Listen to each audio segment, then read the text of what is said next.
ಎಲ್ರಿಗೂ ನಮಸ್ಕಾರ. ಇದು 31 ಡಿಸೆಂಬರ್, ವರ್ಷದ ಕೊನೆ ದಿವಸ. ಹೆವಿ ಕೆಲಸ ಇತ್ತು. ಹೆವಿ ಕೆಲಸ ಮುಗಿಸ್ಕೊಂಡು ಮೆಟ್ರೋ ಕಾರ್ಡ್ಗೆ ರೀಚಾರ್ಜ್ ಮಾಡಿಸ್ಕೊಂಡು ಮನೆಗೆ ಬೇಗ ಬರೋದಕ್ಕೆ ರೀಸನ್ಗೋಸ್ಕರ ಮೆಟ್ರೋದಲ್ಲಿ ಬಂದೆ. ಆನ್ ದ ವೇ ಕೇಕ್ ಕೂಡ ತೊಗೊಂಡ್ಬರ್ಬೇಕಿತ್ತು ನೀವು ಸೆಲೆಬ್ರೇಷನ್ಗೋಸ್ಕರ. ನೋಡಿ ಫ್ರೆಂಡ್ಸ್, ಟ್ಯೂಷನ್ಗೆ ಹೋಗಿಲ್ಲ, ಏನಿಲ್ಲ, ಹೆಂಗ ಅವನೇ ಮನೇಲಿ ಬಿತ್ಕೊಂಡು ಟ್ಯೂಷನ್ಗೆ ಹೋಗಿದ್ರೆ ಹೆಂಗ ಅವ್ನು ನೋಡಿ ಫ್ರೆಂಡ್ಸ್, ಮನೇಲೇ ಅವನೇ. ಟ್ಯೂಷನ್ಗೆ ಹೋಗಪ್ಪ ಅಂದರೆ ಏನು ಹೇಳೋನು ಗೊತ್ತಾ, ಟ್ಯೂಷನಲ್ಲಿ ನಮ್ಮ ಅಜ್ಜಿ ಬಿದ್ದೋಗ್ಬಿಟ್ಟವ್ರೆ, ಒಂದು ವಾರ ನಾನೇ ನೋಡ್ಕೊಬೇಕಂತ ಹೇಳ್ಬಿಟ್ಟು ಬಂದವನೇ.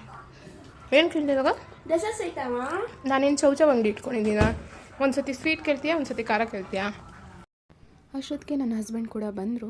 ಸೊ ನನ್ನ ಹಸ್ಬೆಂಡ್ ಒಂದಷ್ಟು ಚಿಕನ್, ಮಟನ್, ಫಿಶ್ ಎಲ್ಲ ತೊಗೊಂಬಂದಿದ್ರು. ಸೊ ವೆಡ್ನೆಸ್ಡೇ, ವರ್ಷದ ಕೊನೆ ದಿನ ನ್ಯೂ ಇಯರ್ ಸೆಲೆಬ್ರೇಷನ್ ಅಂತ ಹೇಳಿ ಸೊ ಎಲ್ಲ ಕ್ಲೀನ್ ಮಾಡಿ ಒಂದೊಳ್ಳೆ ಕಾಫಿ ಟೀ ಮುಗಿಸ್ಕೊಂಡು ನಾನು ಅಡುಗೆಗೆ ಸ್ಟಾರ್ಟ್ ಮಾಡಿದೆ. ಅಡುಗೆ ಮಾಡಿ ಮುಗಿಸೋ ಅಷ್ಟೊತ್ತಿಗೆ ನನ್ನ ಕಿಚನ್ ಎಲ್ಲ ಫುಲ್ ಮೆಸ್ಸಿಯಾಗಿತ್ತು. ಸೊ ನನ್ನ ಹಸ್ಬೆಂಡ್ ಕೂಡ ಹೆಲ್ಪ್ ಮಾಡಿಕೊಡ್ತಾಯಿದ್ರು. ಅಡುಗೆ ಕೂಡ ರೆಡಿ ಆಯಿತು, ಕಿಚನ್ ಕೂಡ ಎಲ್ಲ ಕ್ಲೀನ್ ಆಯಿತು. ಇವತ್ತು ರೆಸಿಪಿಗೆ ನಾನು ಮಾಡಿದಂಥದ್ದು chicken biryani, mutton sukka and chicken gravy, then Thums Up ಜೊತೆಗೆ ಫಿಶ್ ಫ್ರೈ ಎಲ್ಲ ಮುಗಿಸೋ ಅಷ್ಟೊತ್ತಿಗೆ 12 ಆಗೋಯಿತು. So wish you happy new year. 50K ಮಾಡಿ ಗೈಸ್, ಅಷ್ಟೇ ಕೇಳೋದು. 1K ಪಕ್ಕ 35 ಹ್ಯಾಪಿ ನ್ಯೂ ಇಯರ್. ಇದು ಹ್ಯಾಪಿ ನ್ಯೂ ಇಯರ್ ದಿವಸ. ಸೊ 50 ಸಬ್ಸ್ಕ್ರೈಬರ್ ಅಂತಲೂ ಕೂಡ ಬರೆಸಿದ್ದೆ. ನನ್ನ ಯೂಟ್ಯೂಬ್ ಚಾನಲಲ್ಲಿ 50 ಸಬ್ಸ್ಕ್ರೈಬರ್ ಆಗಿದ್ರು ಅಂತ ಹೇಳಿ ತುಂಬ ಖುಷಿ ಆಗುತ್ತೆ. ಸೊ 50 ಸಬ್ಸ್ಕ್ರೈಬರ್ ಆದರೂ ಆದ್ರಲ್ಲ ಅನ್ನೋದು ಒಂದು ಒಳ್ಳೆ ಖುಷಿ ನನಗೆ. ಸೊ ಅಷ್ಟೊತ್ತಿಗೆ ನಮ್ಮ ಮಾವ ಕೂಡ ಎದ್ದು ಬಂದರು, ನನಗೇನಾದರೂ ಕೇಕ್ ಏನಾದರೂ ಕೊಡ್ತಾರಂತ. ಬಟ್ ಅಷ್ಟೊತ್ತಿನೆಲ್ಲ ಅವ್ರು ತಿನ್ನೋದಿಲ್ಲ. ಸೊ ಎಲ್ಲ ಕೆಲಸ ಮುಗಿಸ್ಕೊಂಡು ಇದು ಮಾರ್ನಿಂಗ್ ಮನೆಯೆಲ್ಲ ಕ್ಲೀನ್ ಮಾಡಿ, ಮನೆಯೆಲ್ಲ ಒರೆಸಿ ಗುಡಿಸಿ ಮಡಿ ಮಾಡಿ, ಸೊ ಮಧ್ಯಾಹ್ನದ ಊಟಕ್ಕೆ ಅನ್ನ ರಸಂ ತಿಂದೆ.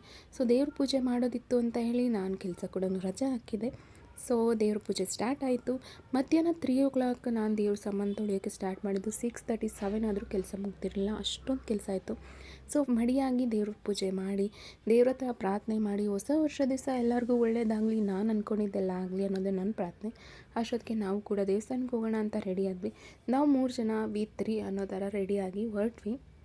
ಹೊಸ ವರ್ಷದ ದಿವಸ ದೇವಸ್ಥಾನಕ್ಕೆ ಹೋಗಬೇಕಿತ್ತು. ಸಾಯಿಬಾಬನ ದೇವಸ್ಥಾನಕ್ಕೆ ಹೋಗೋಣ, ನಾವು ಸಾಯಿಬಾಬನ ಭಕ್ತರು ಜಾಸ್ತಿ. ಸೊ ತುಂಬಾ ಕ್ರೌಡ್ ಇತ್ತು. ಯೂಶ್ವಲಾಗಿ ಕ್ರೌಡ್ ಇರೋ ಕಡೆ ನಾವು ಹೋಗೋದಿಲ್ಲ. ಬಟ್ ಈ ವರ್ಷ ಮೊದಲನೇ ದಿನ ದೇವ್ರ ದರ್ಶನ ಮಾಡೋಣ ಅಂತ ಹೇಳಿ ಸಾಯಿಬಾಬಾ ಅಂತೂ ಫುಲ್ಲು ಒಳ್ಳೆ ಹೊಸ ಬಟ್ಟೆ ಹಾಕ್ಕೊಂಡು ಮಿಂಚ್ತಾ ಇದ್ದಾರೆ. ಸೊ ಕಣ್ಣು ತುಂಬಿಸ್ಕೊಂಡು ಮನೆಗೆ ಬರಬೇಕಿತ್ತು. ಸೊ ಆನ್ ದ ವೇನೇ ಊಟ ಮುಗಿಸ್ಕೊಳ್ಳೋಣ ಅಂತ ಹೇಳಿದ್ವಿ.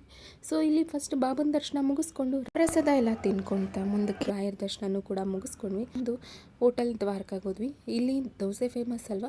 ಸೊ ದೋಸೆನೆಲ್ಲ ತಿಂದು ಮುಗಿಸ್ಕೊಂಡು ಮನೆಗೆ ಬರಬೇಕು.